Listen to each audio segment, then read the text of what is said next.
una reunión de academia y acordamos que el examen lo vamos a aplicar el viernes 12 de junio. Sería su segundo examen parcial, igual así en forma en línea, así como hemos hecho el primero. Entonces, ¿qué temas van a verse para el segundo parcial? Tiene que ver estructura bacteriana, va a venir estructura celular eucariótica, virus y metabolismo. Entonces serían 4 temas para el segundo parcial. Entonces, ustedes ya han hecho un cuadro comparativo de las estructuras bacterianas. Les he enviado resumen. Más tarde el día de mañana tienen la presentación que hemos estado revisando junto con los resúmenes que me faltan darle. Nada me falta afinar el de espora, que es el que me falta. Ya las inclusiones ya las tengo y tengo lo de material genético. Entonces eso se los hago llegar a más tardar el día de mañana para que ya lo tengan y vayan estudiando poco a poco para ir preparando el examen. No sé si tengan alguna duda hasta aquí. Profesor, donde dice aplicaciones en el cuadro, ¿todos tienen que tener información? Sí, Ok, gracias. sí. Si ustedes, bueno, por ejemplo, ¿qué características tiene la pared celular? O sea, sabemos que parte de la pared celular es un factor de virulencia, provoca daño. Esa no sería una aplicación, pero a partir de estos componentes, de estas proteínas que hay en la superficie del lipopolisacárido, en el caso de las bacterias gram negativas, puedo formar una vacuna. Entonces esa es una aplicación. Puedo tener un antígeno para hacer una vacuna o para hacer una prueba diagnóstica. ¿Cómo se hacen las pruebas serológicas? Bueno, pues a partir de estos constituyentes celulares que son antígenos, se inoculan animales de experimentación, conejos, otro tipo de animales, y se obtienen los anticuerpos. Entonces, cuando una persona se sospecha que está infectada con lo que están haciendo ahorita con el coronavirus, se obtiene el plasma sanguíneo y se pone con el reactivo y se aglutina, pues saben que es positivo, pues es una prueba rápida para determinar que la persona ha estado en contacto con el agente patógeno. Entonces, es una aplicación para generar vacunas, eso sería una aplicación. Entonces, digo, no todas las estructuras van a ser antigénicas, pero vimos que la cápsula, la pared, el flagelo sí son antigénicos y para algo nos han de servir, para pruebas diagnósticas, para generar antibiótico, etcétera. ¿Ya me entienden? Es la idea, que ustedes vean cómo podemos aplicar todo esto que estamos utilizando. Bueno. Ok. ¿Sí? Correcto. Entonces, para terminar, la célula procariótica, habíamos visto que en el citoplasma se encontraba disperso el material genético y pueden tener materiales extracromosómicos que le confieren información y, por supuesto, ventaja a los microorganismos que llegan a tener esta información genética. Encontramos ribosomas para la síntesis de proteínas y encontramos también estrategias de supervivencia, es decir, formar alguna estructura que le permitiera sobrevivir a una condición adversa, y principalmente hablamos de la endospora como una estructura de resistencia, y habían otras estructuras de diferenciación celular, como las exosporas, aquinetos, hormogonios, que son formas que los microorganismos tienen para poder sobrevivir. Pero en el interior del citoplasma también podemos encontrar material de reserva. Es decir, cuando las condiciones ambientales donde en el nicho donde están desarrollando los microorganismos no les son favorables para seguir creciendo y no pueden formar una endospora, entonces, ¿qué es lo que van a hacer? Pues acumular material de reserva, porque van a entrar en un estrés metabólico, van a permanecer en un tiempo de inanición prolongado porque no hay los nutrientes. Y cuando en el ambiente hay de nuevo nutrientes, es decir, hay bonanza de nuevo, estos microorganismos podrán utilizar a partir de estos energía para la síntesis de sus constituyentes celulares al no tener material suficiente para síntesis. Entonces, podemos tener inclusiones orgánicas, inclusiones de polisacáridos. ¿Para qué quieren polisacáridos? Pues para tener material de reserva de energía. Sabemos que la fuente de carbono y de energía son los polisacáridos. Pues ya tienen una fuente de energía y tienen una fuente de carbono. Otros, gránulos de polihidroxialcanoatos. Otras también son fuente de energía para los microorganismos cuando lo necesiten.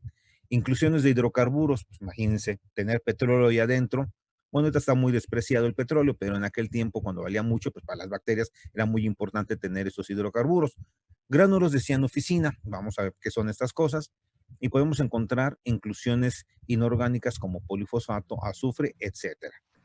Entonces vamos a revisar estas estructuras, de qué están hechas, para qué lo necesitan los microorganismos y cuál es la función que tiene dentro de la célula. Entonces, tenemos nosotros inclusiones de polisacáridos como fuente de carbono, fuente de energía para cuando el microorganismo lo necesite. ¿Qué van a almacenar los microorganismos en el interior? Almidón, glucógeno, y estos se van a acumular principalmente, estos polisacáridos, cuando en el ambiente hay escasez de nitrógeno. Es decir, está la limitante ahora del crecimiento del microorganismo es la fuente de nitrógeno. Entonces, como no tienen fuente de nitrógeno, pues no pueden sintetizar proteínas, no pueden sintetizar ácidos nucleicos, y entonces lo que tienen que hacer es almacenar material de energía para que la puedan utilizar primero como fuente de carbono. Es una fuente de carbono inerte, osmótica, que la protege contra los cambios ambientales, y también van a partir de ellos van a obtener energía, y cuando vuelve a haber suficiente nitrógeno en el ambiente, lo van a utilizar para empezar a sintetizar sus constituyentes celulares. Y aquí vemos una fotografía donde están impregnados el glucógeno. Vean la distribución, están en todo el cuerpo del microorganismo.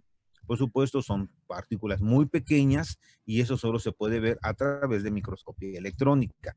Entonces, aquí nosotros vemos las inclusiones dentro de la célula. Tenemos otros gránulos llamados de polibeta hidroxialcanoatos.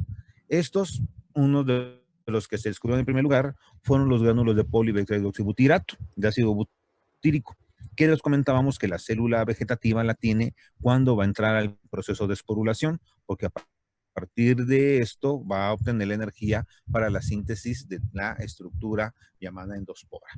Es una fuente de carbono cuando en las condiciones en el ambiente, otra vez, no hay nitrógeno. Recuerden que los microorganismos tienen que tener una fuente de carbono y una fuente de nitrógeno, principalmente en la formulación de los medios de cultivo. Entonces, el microorganismo, al no tener fuente de nitrógeno, tendrá que tener reserva de fuente de carbono para cuando vuelva a haber nitrógeno ambiental. En el caso del género Bacillus, que es una bacteria esporulada, esta fuente de carbono la va a utilizar para poder lograr su proceso de esporulación. Una célula puede tener dentro hasta 12 gránulos, pero estos gránulos están envueltos o rodeados por una unidad de proteína, como si fuera una membrana. Y esta la van a utilizar para la energía que requiere. Además, a partir de estos polibeta hidroxialcanatos se pueden generar plásticos biodegradables. Y aquí tendríamos una aplicación nosotros, ya que con todo el problema de contaminación ambiental y de todos estos derivados del petróleo, donde se obtienen las bolsas, todos esos polímeros, pues a partir de un cultivo bacteriano se podría obtener un plástico completamente biodegradable. A partir de estos plásticos, ustedes han visto que hay algunos audífonos tienen una gomita muy suave para proteger el oído, pues eso se obtiene a partir de un polímero bacteriano. Entonces ya está utilizándose y podemos ahí tener una fuente importante para un desarrollo biotecnológico para competir por los mercados de plásticos. Y entonces aquí los vemos, son muy grandes, son muy prominentes. Vean, estos son los gránulos de polibeta hidroxibutirato que hay en el interior de una célula. Aquí lo vemos por una técnica de criofractura para hacer una fotografía de transmisión, pero que de barrido que sea en tercera dimensión, y aquí lo vemos nosotros. Hay otras inclusiones, como por ejemplo de hidrocarburos.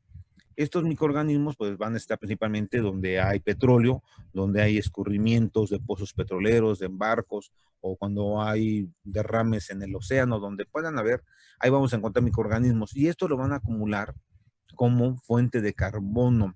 Y estas estructuras, esta fuente de carbono va a estar también delimitado por una envoltura proteica. Encontramos gránulos de cianofisina. Estos los vamos a encontrar principalmente en bacterias fotosintéticas, como son las cianobacterias, y es una fuente de nitrógeno. Pero esta fuente de nitrógeno, esos gránulos de cianofisina, siempre van a estar unidos a la arginina y al aspartico como copolímeros. Y para su síntesis no dependen de los ribosomas. O sea, estos se autoensamblan y los van acumulando dentro de la célula. Y aquí vemos nosotros diferentes gránulos. Aquí vemos un gránulo de cianofisina y aquí vemos un gránulo de polifosfato. Eso, otra vez, un microorganismo puede tener diferentes inclusiones en el interior. No excluye que el microorganismo presente una sola inclusión, puede tener diferentes materiales de reserva en el interior de la célula, así como cuando hablamos de cápsula, que podrían tener cápsula, vaina, soglea, así también los microorganismos pueden tener diferentes inclusiones para sobrevivir a condiciones que no les son favorables. Tenemos los gránulos de polifosfato. Estos son gránulos de energía también, porque a partir de este fosfato van a obtener ATP. Se acumulan polifosfatos dentro de la célula, aproximadamente son 500 fosfatos los que van a estar formando estos gránulos. Son una forma de acumular fósforo cuando no hay nutrientes en el ambiente. Otra vez hay escasez de nutrientes y los microorganismos tienen que acumular material de reserva. Y a partir de esto pueden sustituirlo en vez de utilizar ATP. Los gránulos de azufre, esto lo van a tener principalmente en bacterias que son fotosintéticas y que son litotróficas, es decir, que obtienen su energía a partir de compuestos inorgánicos. Entonces, estos microorganismos lo encontramos en bacterias que son púrpuras del azufre, fotosintéticas, y tenemos bacterias filamentosas que no son fotosintéticas y que también presentan estos compuestos. ¿Qué es lo que van a hacer? A partir del sulfuro de hidrógeno, lo oxidan hasta azufre elemental, lo acumulan en el interior del cuerpo de la bacteria y están rodeados otra vez por una unidad de proteína. Y a partir del azufre lo vuelven a utilizar hasta obtener sulfato cuando se ha agotado la fuente de azufre en el ambiente. Y aquí lo vemos nosotros otra vez, los gránulos de azufre en el interior de la célula. Esta es una bacteria acuática, se llama Tiomargarita, y se encuentra en un lago en África y la descubrieron y se llama Tiomargarita namibiensis, porque la encontraron en Namibia. Aquí lo vemos, sabrán ustedes cómo brilla, son como perlitas en el interior del cuerpo y son gránulos de azufre elemental. Podemos encontrar otras inclusiones, como por ejemplo carbonatos. ¿Y para qué quieren tener este compuesto los microorganismos? Pues muy sencillo, para poder hundirse, mantenerse en el fondo de los mantos acuíferos, donde está el fango, porque los nutrientes son más abundantes en el fango que en el agua. En el agua están muy diluidos, entonces los microorganismos tienen que estar en el fondo y es una forma de mantenerse unidos. Tenemos otros cuerpos llamados ficobilisomas. Estos son cuerpos de proteínas y que están asociadas a la parte de los tilacoides, cuando vimos nosotros membrana citoplásmica, en organismos fotosintéticos como son las cianobacterias. Y estos compuestos de ficobiliproteínas funcionan como antenas para captar la energía luminosa y que el microorganismo pueda llevar a cabo la fotosíntesis. Y aquí están representando cómo es la ficocianina, uno de los compuestos de los ficobilisomas, y cómo se depositan a través de las invaginaciones de la membrana para formar la parte de los tilacoides y formar parte del aparato fotosintético de las cianobacterias. Podemos encontrar otros organismos que están rodeados por una unidad de membrana. O sea, no tienen sistemas membranosos como los eucariotes, pero se les dice una unidad de membrana. ¿Qué compuestos encontramos aquí? Encontramos carboxisomas, vacuolas, clorosomas y magnetosomas. Entonces, los carboxisomas son cuerpos poliédricos, lo vamos a encontrar en las bacterias fotoautótrofas, como son en el caso de las cianobacterias o bacterias púrpura del azufre que llevan a cabo la fotosíntesis. Aquí en los carboxisomas lo que va a hacer, va a mantener una enzima importante llamada rubisco, que es la ribosa difosfato carboxilasa, que es importante en el ciclo de Calvin-Benson para la fijación del CO2. Entonces, estas bacterias, aparte de llevar a cabo fotosíntesis, utilizan la fuente de carbono, el CO2, son autótrofos. Entonces requieren esta enzima que le permite la fijación del CO2 atmosférico.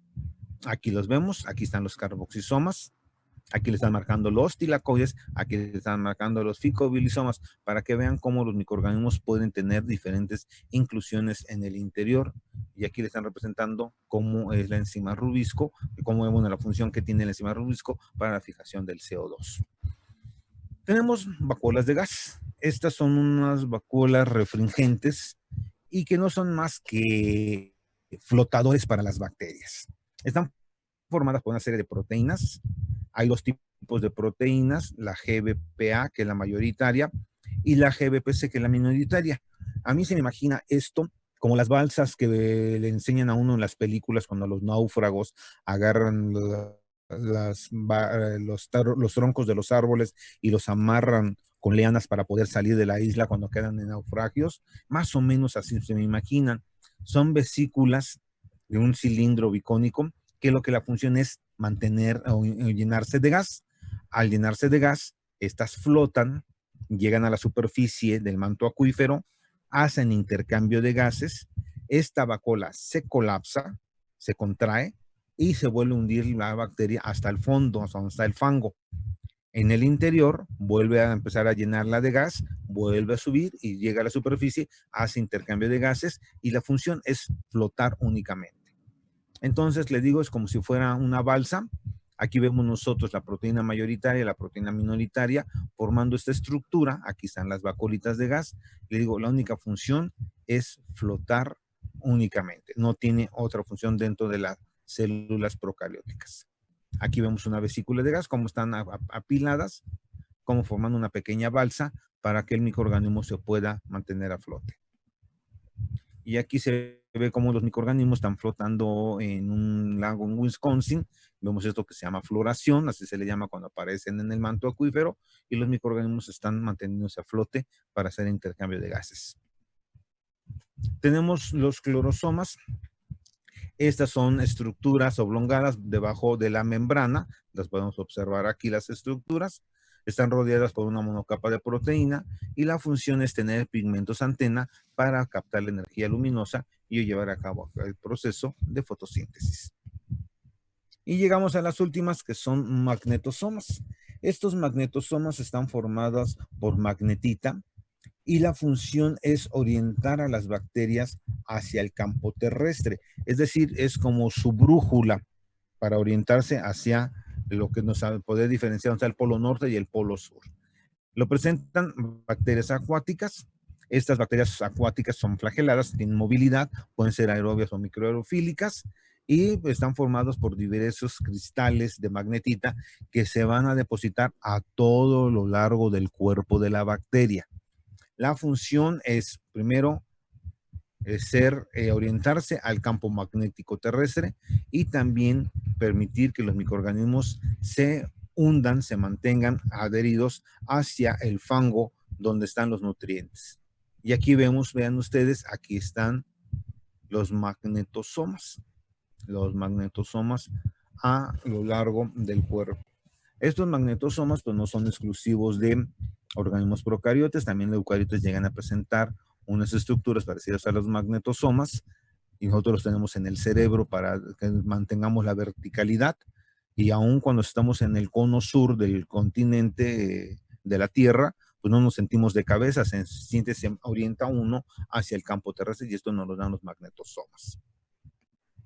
Vean ustedes, aquí están, son cuerpos poliédricos, rodeados de proteína y dentro está la magnetita con toda su brújula de las bacterias. Veanlos.